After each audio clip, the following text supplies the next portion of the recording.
Hey, welcome to the New Pickleballers podcast, where we talk about pickleball players, we talk about paddles, products, kind of all the latest trends that have to do with the fast growing sport in the United States. So I'm your host, Jeff Flowers, and today we're talking players, and I'm honored to have the very first pro I've gotten to interview. This is pickleball pro, Mr. Frank Solana. So I'm going to give you a little bit of his pedigree here. So Frank lives in St. Simons Island, Georgia. So he's the director of tennis and pickleball is it Frederica? You got it, Frederica Golf. Frederica Golf Club. Cool. Frank's been coaching tennis for over 16 years. He's got certifications include USPTA Elite, USTA High Performance Junior Development, PPR Certified Coach. After receiving a tennis scholarship from Jefferson State, he traveled on the professional tour, competing in Mexico and the United States. In 2005, Frank achieved the #1 ranking in USTA Georgia and Southern Men's Open divisions. In 2011, Frank won the 5.5 USTA National Championship. Earlier this year, Frank was the men's singles gold medal winner at the 5-0 division at the Minto US Pickleball Championships. So quite a resume. Thanks so much for taking time, Frank. First question out of the gate, third shot drive or third shot drop? What's your pick? Well, cool. Well, you gotta tell me what the score is. No, tell me what the score is. All right, let's say it's third. It's a 9-0 in the third game, right? Right. I'm gonna pick 100% the drop. I know that all pros can handle my drive. I'm gonna play safe if it's 9-0 third game, just because I know that that's the only one to neutralize them. So I feel like to be a pro, you have to have both, and you have to know when to use them. So that's because just talking to some, I was having with some friends, and they all love to drive the ball, and when they're playing me, obviously they're just gonna get smacked around. So the only way to be able to beat me is to be able to hit that third shot drop, fifth shot, seventh, and battle it out. So I just feel like depending on the score, but you do need to have both. Yeah, it's a lot more, the drop's a lot more defensive shot, right, than the drive. 100%. 100%. If you're up 9-1 and you want to rip one, good, I'll say let it fight. But if it's 9-0, I'm definitely not gonna rip it. I'm just gonna try to work my way to the kitchen and play it safe, and then see what you can battle it out with you at the kitchen line. Yeah, gotcha.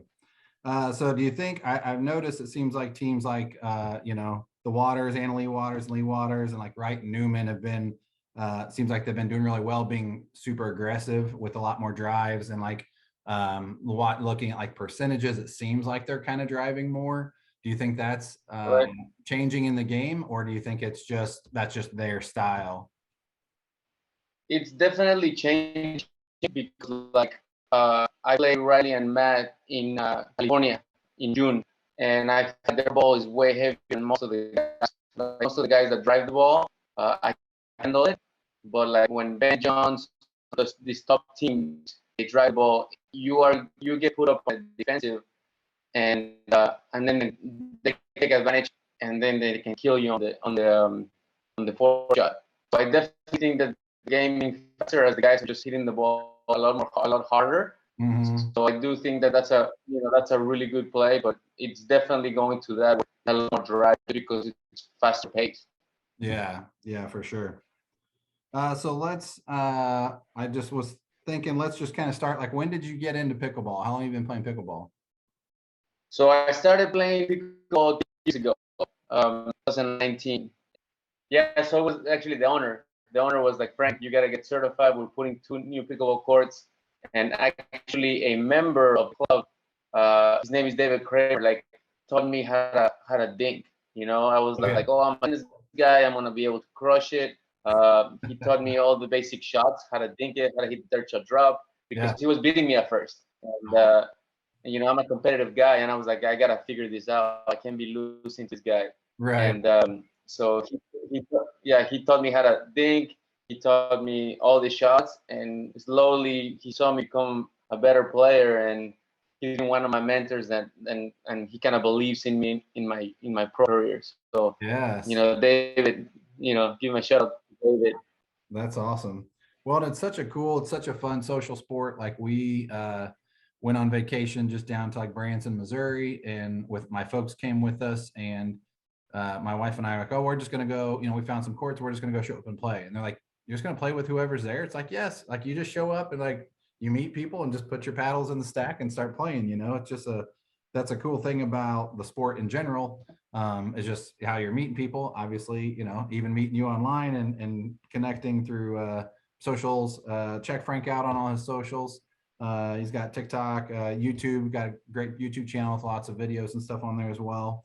One of the things that I was wondering about, so obviously you like tennis, you like pickleball. What other kind of outdoor stuff are you into? So I love golf, man. I'm addicted to golf. Oh, okay. I don't play it as much. Yeah, I don't play it as much just because I'm really focusing on my pickleball career. Sure. So I might play maybe 4 times a year. Yeah. But I'm super competitive, and when I go out there, I'm trying to beat my buddies that play 3 times a week. So it's like, right. obviously, I'm not there yet, but I love golf. Just being in nature, just the difficulty of the sport. Yeah. Some of the guys that I play pickleball with are like golf pros, and Okay. so they give me pointers. Yeah, that's cool. That was one of the things my dad, he like growing up, when we were growing up, he played golf and he played racquetball. And so that's kind of how I started playing racquetball when I was younger, and then played tennis in high school. Nothing to your level. But then, so I did have that background when I went into pickleball. People are like, oh, wow, you seem like you've been playing. I'm like, well, like the having that experience with just a racket or a paddle comes in pretty handy in pickleball, but then it's the soft game and all the strategy you have to learn. Yeah, definitely golf is another. I mean, I like playing golf. We've got clubs in the garage, but it's like you said, it's like 3 or 4 times a year, basically, when we get a chance to go out. And that's a nice thing too with pickleball that I try to tell people all the time. It's almost like disc golf, where like once you buy your paddles, you can go out and play a lot of places for free. Like you don't have to, like golf is $100 Oh yeah, around, $150 around. It's like it can be pretty yeah, pricey. And the equipment is, to get a nice set of clubs can cost you $1,000 or whatever. So pickleball is yeah, definitely very much more accessible for everybody, kind of thing. 100%. I agree with you. Yeah.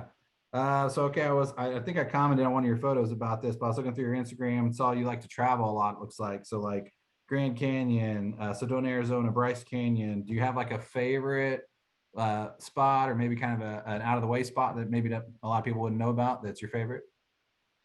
So basically, this year I have traveled a lot to tournaments. So I started in January, and I've been to a lot of different places like Arizona, California, Florida. My favorite's gotta be Utah. Just going to see that much nature. Yeah. The tournament in Utah, the Red Rocks Open, was really amazing because it's super like tiny, and it's like a small venue. The draw wasn't as huge as some other tournaments.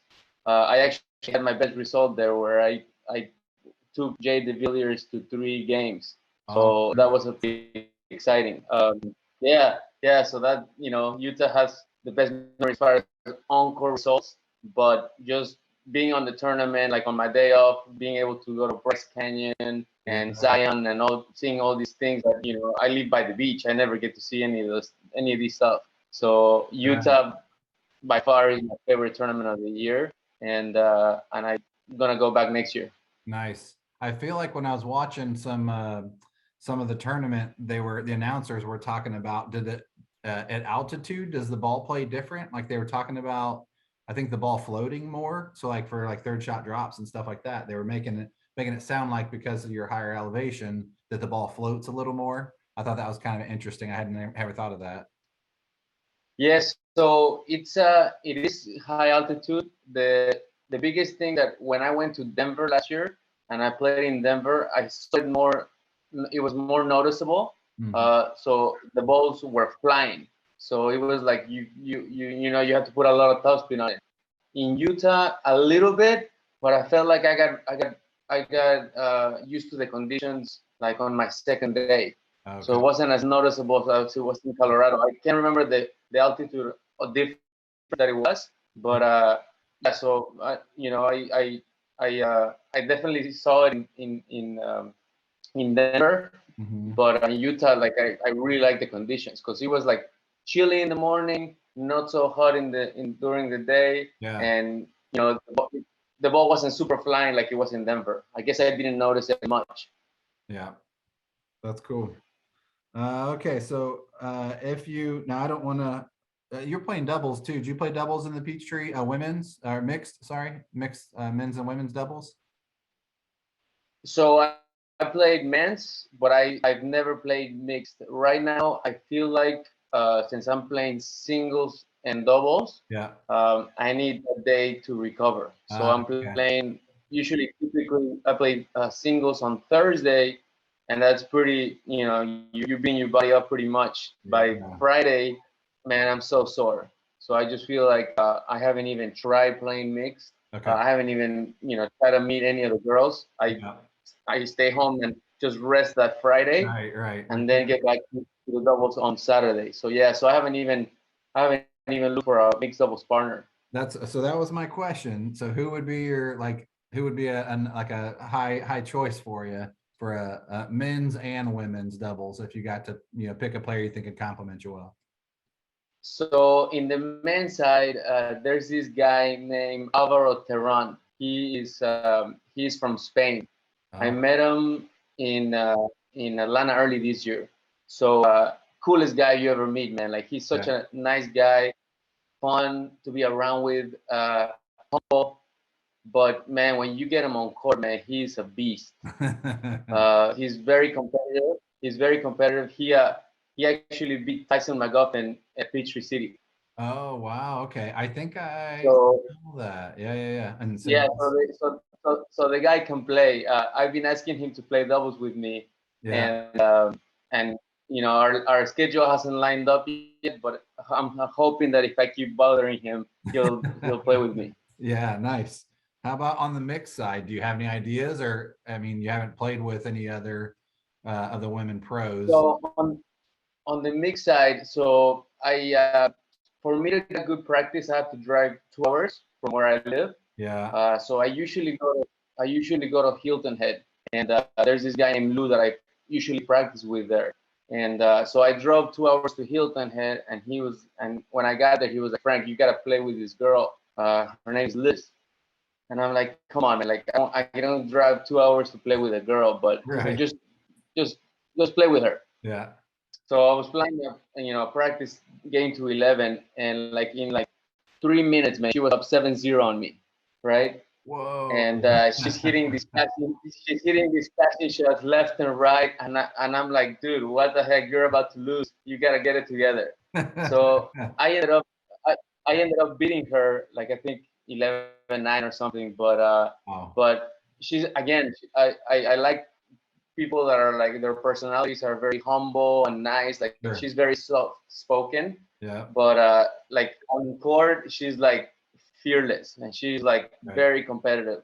So I feel like I match well with those type of people that are just kind of down to earth, very fun, good personality, and just getting to know her. That's probably somebody that I probably want to play with. Yeah, yeah, for sure. Yeah, I mean that's the funny thing, like just playing, rec, open play or whatever. It's like, man, you can really tell when you're playing with somebody that you kind of gel with better than, like you get somebody that's real kind of full of themselves or whatever. I had a good friend here in Kansas City Yeah, that said that, he said he said it's fun like 3-3-0, 3-5. He said once you hit 4-0, that's kind of when the egos start to come out a little bit.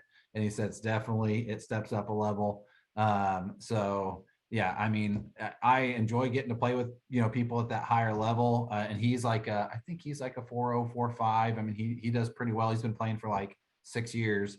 And it was funny. So me and my wife and my younger son met him one day, or it was like one evening to play. He said, "I'll come out," and it was just us four. And so we just kept rotating around. And my wife finally said, "I think you're going to have to be on Craig's team if you want to win a game." And I'm like, "Dude, I don't care about winning a game." So because I would just kept playing against him, and it was just my wife and son kept rotating. I'm like, no, no, and I don't care if they beat us 11-2. It's like I want to play against them. And he's super nice, super humble. So that's a cool thing about just getting to meet people and kind of finding out their playing style and how they are on and off the court. It makes a big difference. Uh, 100%. So last thing, and this is totally awesome. I was going to tell you. So I guess it would have been Saturday. Yeah, I think so. It was Saturday. I'm setting my son's baseball game. My younger son playing baseball in a tournament, 8 a.m. tournament. I'm sitting there and I get a notification on my phone from like Selkirk TV, and it says Peachtree tournament, blah blah, and it says John's Brothers, and it says a name I don't recognize, and then F Solana. I'm like, what? I'm like, Grace. I'm like, this is the guy I've been talking to. I was just like, no, wait. So I watched a little bit of it. I didn't want to, I was like, oh, I have to come back and watch it because I didn't want to not watch my son's baseball game. But tell me what it's like. I mean, so I assume this is your first time playing against Ben and Colin, right? Right. Yeah. So is that just the draw that you guys just enter the tournament and that's just where you got placed in the bracket? Yeah, so it's a funny story, man, because like the first round we had to play my old doubles partner. So Okay. this is the guy that I've been playing with all year. His name is Harlan Jones, he's out of Charleston. So we have to beat him, and I'm nervous, man. I'm so nervous. It's very emotional. I just remember battling with him, so I can't get it together in the first game. We ended up losing the first game 11-9. Oh, So I told my partner Casey, I was like, "You play the left side. I'm still not playing very well. You take over the court. Let me just play the right side and just be solid." yeah. So we did that, and we ended up beating them to play Ben Johns and Colin in the second round. Okay. That's awesome. Now I have to say, first game, there was a point, it was like, I mean, I think they were like at 8, I think they were 8-1 on you guys, but you had this little hand speed battle with Ben, and you hit, I think it was a forehand speed up, and it was off the tape and totally hit him. Like he couldn't react quick enough. And I was just like, that's gotta feel good to body bag Ben Johns. I mean, oh my gosh. And you could tell he was kind of like, like it was just, that happens, but it was just funny. I'm like, oh my gosh, that's so cool. Yeah, no, it was pretty cool, man. I mean, to tell you the truth, man, I could not have played any better. Like just the whole energy of the stadium court, the Yeah. music going. I had members coming from St. Simon's, drove all up Yeah. there 5 hours just to see my match. So I had I had support in the crowd, and just being able to play against them, like you said, was kind of like a dream because like I've been watching this on YouTube for the last 3 years, Right. and definitely their speed ups are something that super fast. They didn't make any mistakes. Like they hit a bunch of winners, as you saw. Right. I forced them to hit all these winners, and but it did feel good to kind of tag him. But I don't know if you saw, but he kept trying to hit me with the ball. Oh yeah. That's Yeah, so there was one that he like launched that super fast, and I just moved out of the way like a little yes. matrix move. Yeah, But yeah, he was yeah. going after me for a little. A little revenge. I remember the announcer said something about that. I think it might have been like game point, and they said something like, "Oh, well, Ben really went for it on that one, but Solana was able to dodge out of the way." So yeah. Yeah, he was going after me. But hey, man, it was fun. I mean, I took a lot of learning things from it. Like I was telling you, their third shot drops have a lot of top spin. So the action on their ball, you cannot be super aggressive with the fourth shot. Wow. So that when I do the third shot drop, I just kind of give it a little bit of a push. Yeah. And their third shot drops are more of a top spin. So when the ball bounce, it kind of jumps up on top of me. I can't be super aggressive. So that's one of the things that I feel like I need to work on. Interesting. Yeah, I never even thought about that. Like I would, it's hard to notice that just watching them play live. I don't notice that, but it's an interesting perspective. Since you got to play them, you get to see what those balls are like coming off their paddles. Hey Yep. man, I want to thank you so much for your time. Sorry it was a little choppy at the beginning. I don't care. It was great to get to talk to you. I promise Frank, if he's ever in Kansas City, I'm going to take him out for some barbecue to We're gonna do it. pay him back for his time, and maybe we'll get a game going. I don't play a lot of singles. I probably should play some more singles if I ever if I ever had to play singles against somebody at your level. It'd be fun just to get No, and we'll, hang we'll around. play some dubs. We'll play some dubs. Next time I'm up there, we'll definitely play some dubs. There you go, for sure. So, hey, man, thanks a lot, everybody. So like I said, check out Frank on his socials, and I appreciate your time, man. Thanks so much. See you, man. Yeah, take care.